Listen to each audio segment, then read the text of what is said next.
Mais pour le moment, nous sommes dans la stupéfaction la plus totale. Parce que en Afrique, encore une fois, quand la presse se met en grève, que la liberté d'expression est confisquée. Des médias sont fermés, des signaux de TV coupés et des journalistes emprisonnés. Ici, on se met en grève parce qu'on refuse de payer l'impôt.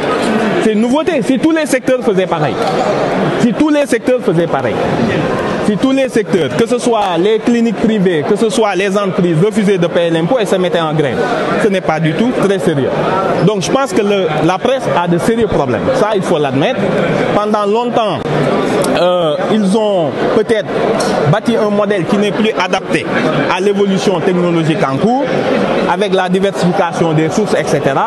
Je pense qu'il faut bâtir un nouveau modèle qui peut garantir la pérennité du financement de la presse. Mais pas de cette façon, où il y a des conventions de complaisance, où il y a une politisation de beaucoup de maisons de presse, il y a les chefs, les patrons de presse, on ne sait même pas d'ailleurs si c'est les journalistes ou les patrons de presse qui sont en grève.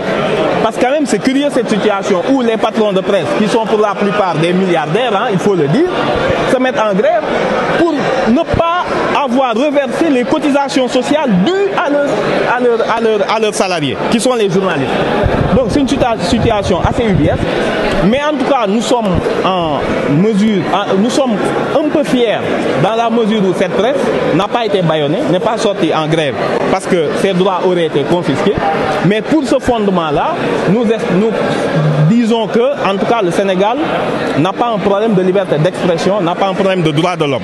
Il faut bien spécifier cette situation qui est assez unique et cocasse vue de l'extérieur, où des entreprises de presse se mettent en grève pour refuser de payer leurs obligations fiscales. Donc je pense qu'il y a des concertations nécessaires pour que le modèle actuel soit dépassé, parce que c'est un modèle qui, à mon avis, ne permettra pas d'avoir une presse libre. Une presse libre, c'est une presse qui est totalement indépendante financièrement, qui ne dépend plus de la volonté des politiques, notamment des conventions signées avec les ministères qui imposent parfois la une à cette presse-là.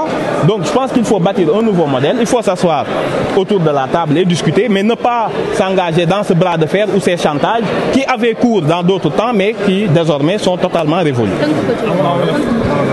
Waaw, donc ñun li xew Sénégal daf ñoo xaw a jaaxal ci li waa presse bi ñu ëpp ci ñoom bokk ñu nangul leen ko ni tey duñu génn.